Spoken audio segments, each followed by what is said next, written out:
Assalamualaikum warahmatullahi wabarakatuh. Selamat datang di Misteri J779. Di kesempatan kali ini saya akan membawakan sebuah kisah yang berjudul Kekasihku Manusia Harimau bagian kedua. Sebelum saya berkisah, kalau kawan-kawan suka dengan cerita-cerita dari saya, jangan lupa ya di like, comment, and subscribe. Aktifkan juga loncengnya supaya ada pemberitahuan ketika ada kisah-kisah terbaru. Dan inilah kisah selengkapnya. Pada episode sebelumnya diceritakan, aku terus memperhatikan sosok harimau putih yang terus bertarung melawan manusia serigala itu. Merasa lawannya cukup kuat, segerombolan serigala itu pun merubah wujudnya menjadi serigala yang seutuhnya dengan ukuran tubuh yang lebih besar. Dan sejurus kemudian pertarungan pun berlanjut. Setelah merubah wujudnya, kini kekuatan serigala-serigala itu semakin meningkat dan tentu saja membuat Pitaloka sedikit terpojok. Merasa serangannya bisa ditahan oleh lawannya, Pitaloka pun mencoba melawan serigala-serigala itu satu persatu. Tapi sepertinya para serigala itu tahu apa yang akan dilakukan oleh Pitaloka. Mereka pun menyerang Pitaloka secara bersama-sama. Cakaran demi cakaran mendarat di tubuh Pitaloka. Nampak Pitaloka mengaum dengan kerasnya ketika beberapa ekor serigala berhasil menggigit bagian kaki dan bagian tubuhnya. Melihat Pitaloka yang terdesak itu, aku pun merasa beranjak keluar sambil memegang sebilah golok di tanganku. "Doni, mau kemana? Jangan ke sana," ujar Ajis menarik tanganku. "Aku mau menolong harimau itu," kataku. "Jangan Don, jangan. Jangan tak laju," kata Johan. Dan Ajis pun menjitak kepala Johan dengan keras. "Kau senang ya kalau lihat Doni tewas dimangsa serigala-serigala itu?" kata Ajis dengan wajah kesal.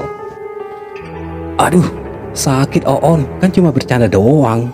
Ayo Don, maju sana," kata Johan lagi. Kembali satu jitakan mendarat di kepala Johan. Johan hanya nampak tersenyum. "Santai bro, di saat seperti ini kita harus berpikir jernih.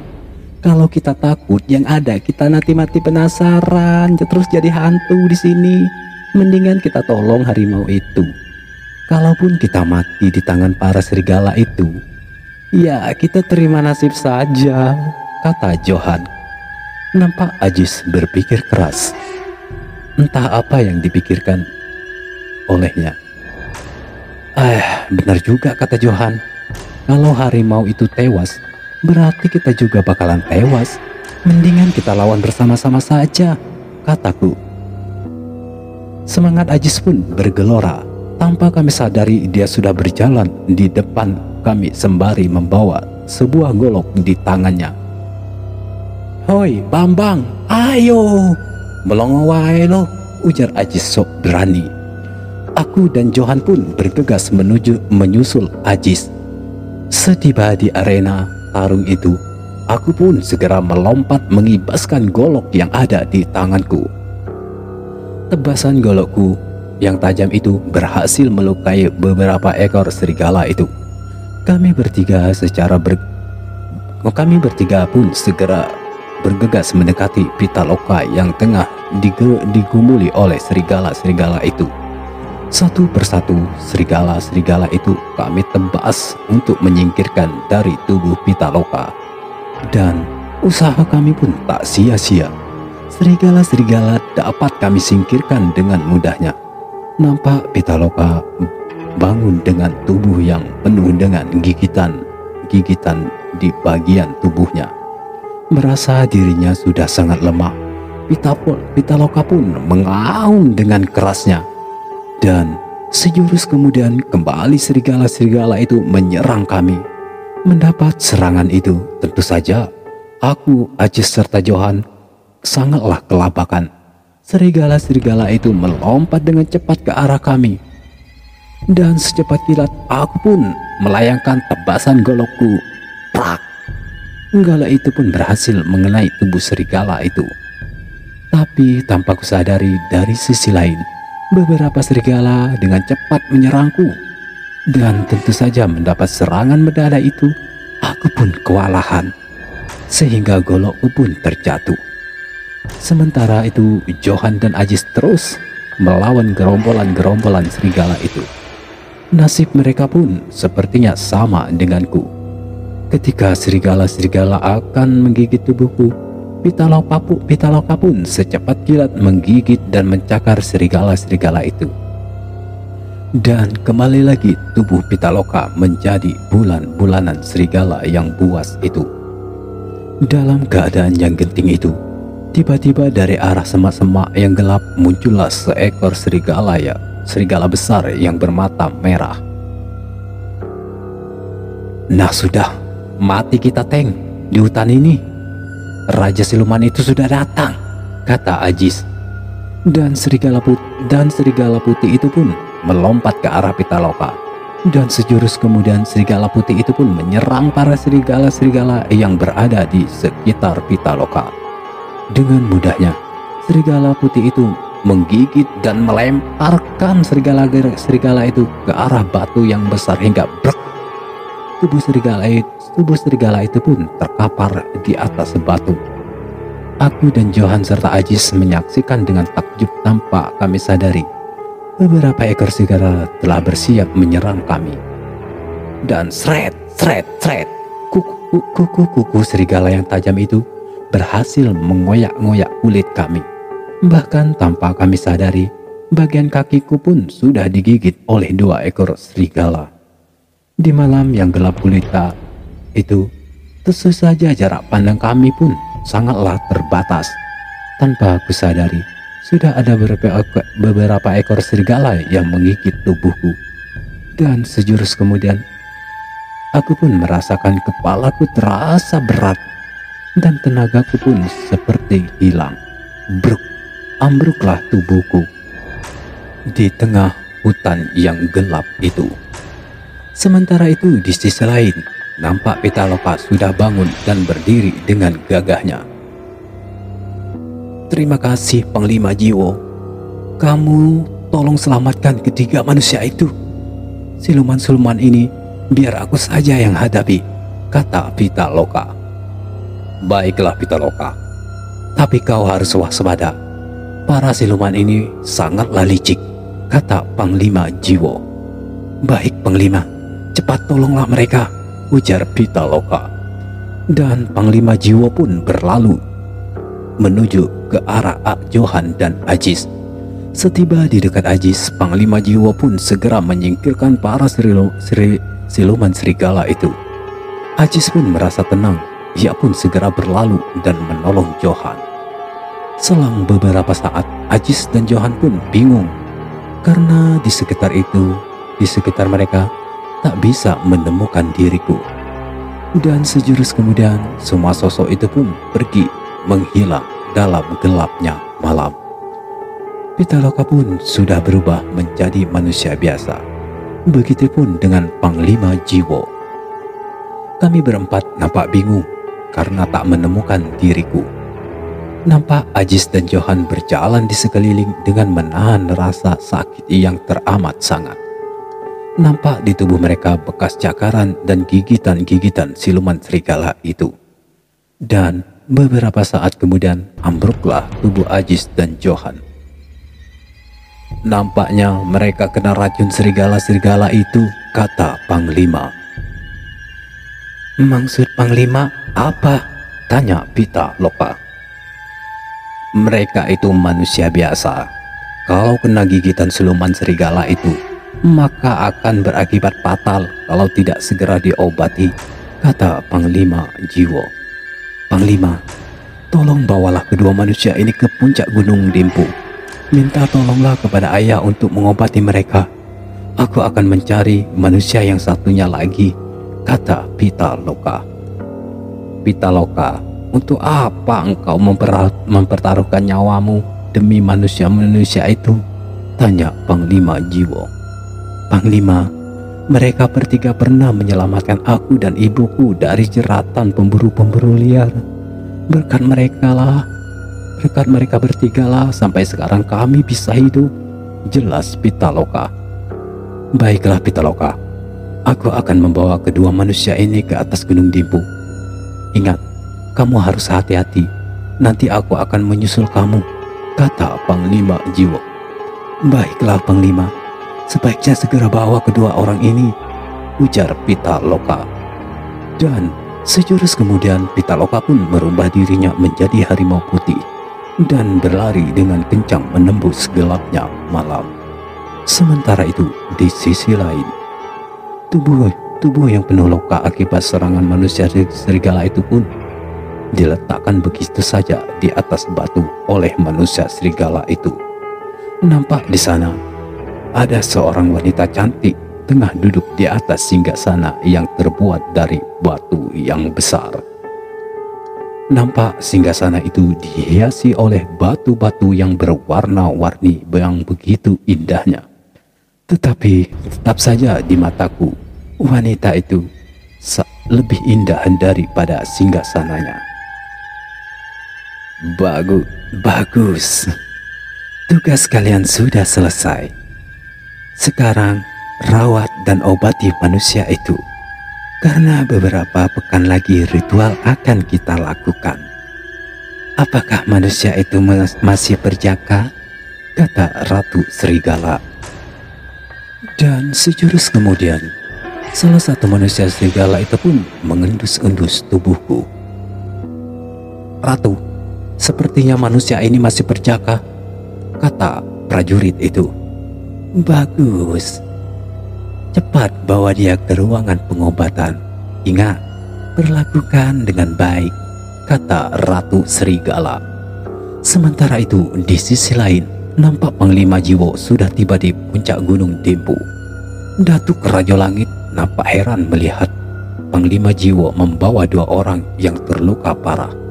Dan Panglima Jiwo pun menceritakan segala peristiwa yang telah terjadi. Cepatlah Panglima, kau susul Pitaloka. Dua orang ini biar aku saja yang mengurusnya, kata Datuk Raja Langit. Baiklah Datuk, aku pamit dulu, kata Panglima. Ingat, kalau kalian dalam bahaya, segera kirim sinyal gaib kepadaku, kata Datuk. Baiklah Datuk, aku mengerti, kata Panglima. Dan dalam sekejap tubuh Panglima Jiwo pun melesat secepat kilat. Sementara itu di tempat lain, nampak Pitaloka terus-menerus mengendus keberadaanku. Dan sejurus kemudian nampak Pitaloka berhenti di depan sebuah gua batu. Sepertinya Pitaloka sudah tahu keberadaanku. Sepertinya ini sarang siluman itu. Tapi tak mungkin aku menyelamatkan Doni sendirian, kata Pitaloka. Nampak Pitaloka terus mengamati pintu gua itu, seperti ada tabir gaib yang menghalangi pandangan matanya. Tapi Pitaloka bisa mencium bau keberadaanku. Sementara itu di tempat lain, nampak terjadi kehebohan di kampung tempat aku tinggal. Betapa tidak, aku, Ajis dan Johan yang sejak pagi tadi meninggal kampung belum juga pulang setelah malam menjelang. Nampak banyak warga yang telah berkumpul di depan rumah ayahku. Pak Yasid, warga sudah siap untuk berangkat ke hutan untuk mencari Doni, Ajis dan Johan, ujar warga. Baiklah, kita berangkat sekarang. Tapi apa peralatan kalian sudah siap semua? Senter dan senjata-senjata untuk melindungi diri, kata Pak Ajis. Sudah siap Pak, kata warga. Pak Yasid, apa tidak sebaiknya kita minta tolong juga dengan Mbah Mijo, kata Pak Adi, ayahnya Ajis. Baiklah, Pak Adi perintahkan satu warga untuk menemui Mbah Mijo sekarang juga, kata Pak Yasid. Dan Mbah Mijo adalah salah satu pawang harimau di kawasan Gunung Dimpu. Dan selang 5 menit kemudian Mbah Mijo pun tiba. Nampak Pak Yasid segera menemui Mbah Mijo. Setelah berbincang-bincang dengan Mbah Mijo, beliau pun meminta waktu untuk melihat dan menerawang keberadaanku. Beliau duduk bersila di dalam sebuah kamar di rumah Pak Yasid. Dan selang 30 menit kemudian, keluarlah Mbah Mijo. "Bagaimana, Mbah? Apa ada petunjuk?" tanya Pak Yasid. "Sepertinya mereka bertiga terpisah. Johan dan Ajis aman-aman saja. Sepertinya sudah ada yang menolong mereka. Tapi apa, Mbah?" tanya Pak Yasid penasaran. "Sepertinya Doni diculik oleh kawanan siluman serigala," kata Mbah Mijo. "Siluman serigala? Apa iya, Mbah, di zaman sekarang masih ada siluman?" tanya ayahku tak percaya. "Siluman-siluman itu sudah ada sejak ratusan tahun yang lalu. Mereka sudah lama tinggal di lereng Gunung Dempo itu," kata Mbah Mijo. "Apa tujuan mereka itu menculik Doni, Mbah?" tanya ayahku. Nampak Mbah Mijo menarik napas panjang, seakan-akan ragu untuk menyatakannya. Tujuan siluman itu menculik Doni untuk dijadikan suami oleh ratu siluman itu. Setelah ratu itu melahirkan anak-anaknya, maka Doni akan dijadikan makanan untuk anak-anaknya, ujar Mbah Mijo. "Gila, Mbah, apa bisa Doni kita selamatkan?" tanya ayahku. Nampak Mbah Mijo berpikir keras, dan sejurus kemudian beliau pun berkata, "Hanya Datuk Rajo Langit dan Panglima Jiwo yang bisa menyelamatkan Doni," ujar Mbah Mijo. "Siapa mereka, Mbah? Kok namanya aneh? Dan tinggal di mana mereka?" tanya ayahku. "Mereka itu sebenarnya manusia, sama seperti kita. Tapi mereka sudah turun-temurun sejak ratusan tahun yang lalu menjaga Gunung Dempo ini, serta Bukit Barisan. Datuk Raja Langit memiliki ilmu yang cukup tinggi, dan Panglima Jiwo itu muridnya Datuk," kata Mbah Mijo. "Terus, baiknya gimana, Mbah? Apakah kita harus menemui beliau di puncak Gunung Dempo?" kata ayah Ajis. "Sebaiknya kalian naik ke puncak Dempo besok pagi saja, karena kalau malam ini terlalu berbahaya. Dan bawa benda ini setiba di puncak Gunung Dempo, serahkanlah kepada Datuk," ujar Mbah Mijo seraya menyerahkan bungkusan hitam kepada ayahku. Sementara itu di sisi lain di atas gunung, nampak Panglima Jiwo sudah bertemu dengan Pitaloka. "Bagaimana, Pitaloka? Apa sudah tahu keberadaan Doni?" tanya Panglima Jiwo. "Sudah, Panglima. Dia berada di dalam gua itu.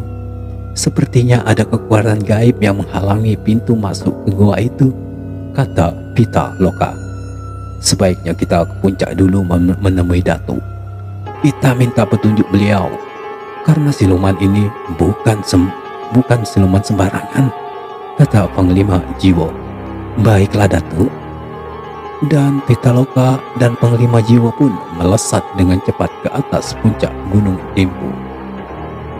Waktu terus berjalan. Tak terasa pagi pun menyingsing. Nampak sinar matahari mulai menampakkan cahayanya di antara kabut-kabut tipis. Di rumah Pak Yasid nampak sudah berkumpul beberapa warga.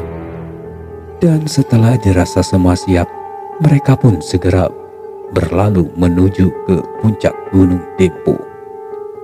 Dari kaki Gunung Dempo, rombongan itu pun berjumlah 10 orang itu mendaki Gunung Dempo.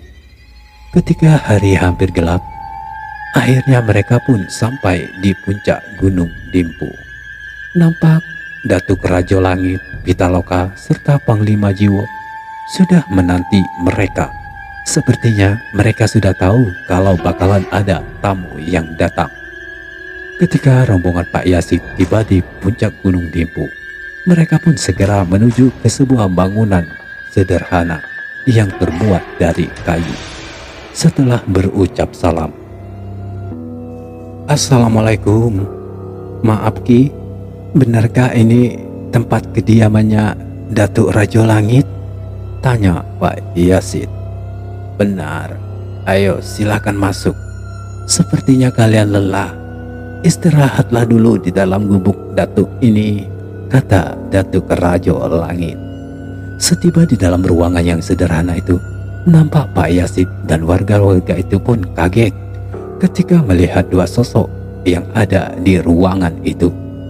"Ajis, Johan, rupanya kalian ada di sini.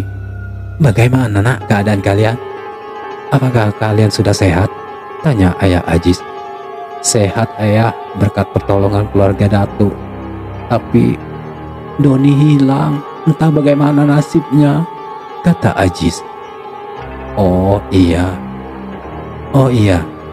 ini perkenalkan Pitaloka, anak gadisku, dan yang di sebelahnya Panglima Jiwo, muridku. Mereka berdualah yang telah menolong mereka. Aku hanya mengobati luka-luka mereka saja akibat serangan siluman-siluman serigala itu," kata Datuk.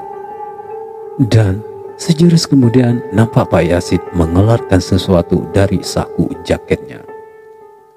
"Datuk, ini ada titipan dari Mbah Mijo," kata Pak Yasid seraya menyerahkan benda itu. "Mbah Mijo? Apa kabarnya dia? Sehatkah? Sudah lama kita tidak bersua," kata Datuk sembari menerima benda yang seperti surat itu. Dan nampak Datuk membaca surat itu seraya manggut-manggut. "Baiklah, kami akan membantu mencari Doni, tapi dengan satu syarat," kata Datuk. "Apa syaratnya, Datuk?" "Kalau nanti Doni berhasil diselamatkan, tolong jaga kelestarian gunung ini. Kalau kalian mau berburu hewan liar atau mengambil kayu, haruslah bijak, jangan berlebihan," kata Datuk Rajo Langit. "Baiklah Datuk, kami janji," kata warga. Sementara itu di tempat lain, aku yang telah sadar dari pingsan membuka mataku. Kuperhatikan seluruh sudut kamar itu yang nampak asing bagiku. Sejenak aku begitu kagum dengan ruangan itu yang dihiasi dengan benda-benda berkilau nan indah. Di mana aku? Apakah aku sudah mati? Apa aku ada di surga? Batinku. Belum sempat aku berpikir jauh, tiba-tiba ada sosok wanita cantik yang melangkahkan kakinya ke arahku. Nampak wanita itu mengenakan pakaian ala kerajaan lengkap dengan mahkota di atas kepalanya. Nampak juga beberapa dayang mengiringi dari belakang. "Bagaimana keadaanmu? Apakah sudah sehat? Apakah engkau nyaman di sini?" ujar wanita itu sembari duduk di tempat aku terbaring. "Sudah, aku sudah pulih." "Nyai siapa?" tanyaku. "Aku Ratu Sriningsih, penguasa kerajaan ini," kata wanita itu. "Kerajaan?" pikirku. "Ya, kerajaan Lembah Biru.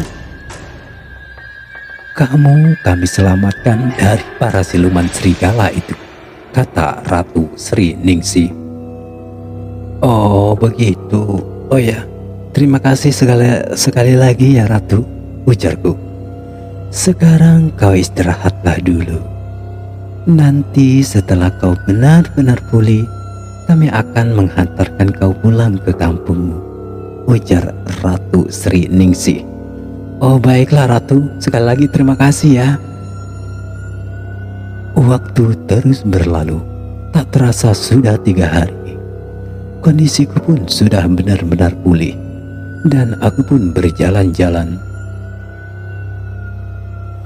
mengitari istana itu sehingga, "Maaf Tuan, hamba diperintahkan oleh Ratu supaya menemani Tuan menemui Ratu," kata prajurit itu.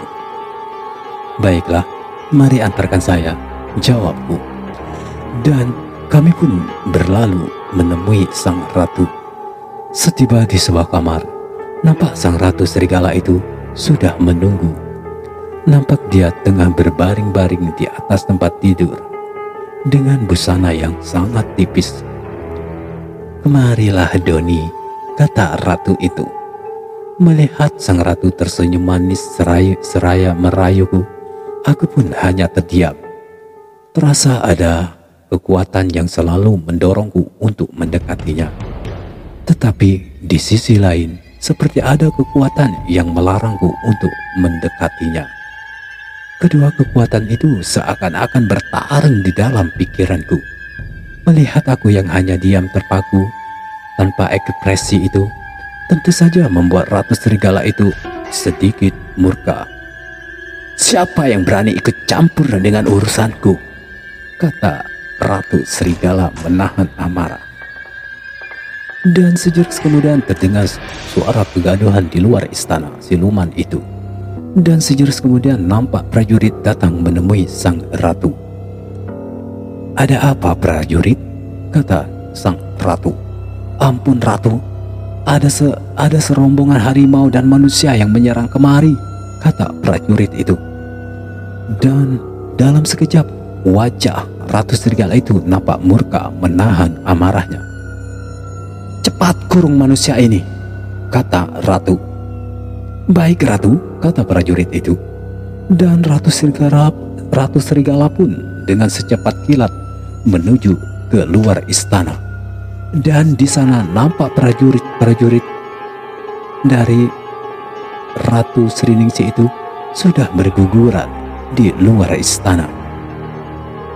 "Datuk Rajo Langit, kurang ajar kau. Rupanya kau cari mati dengan datang ke istanaku ini," kata Ratu Serigala itu. "Sriningsih, rupanya kau tak pernah berubah, selalu mengganggu manusia," kata Datuk Rajo Langit. "Datuk, kita sudah mempunyai perjanjian kalau kita tidak boleh mencampuri urusan masing-masing." "Benar sekali Sriningsih, tapi manusia yang kau culik itu calon suami anakku. Jadi serahkan manusia itu, atau aku akan paksa," kata Datuk. "Manusia yang telah masuk dalam istanaku tak akan pernah bisa keluar.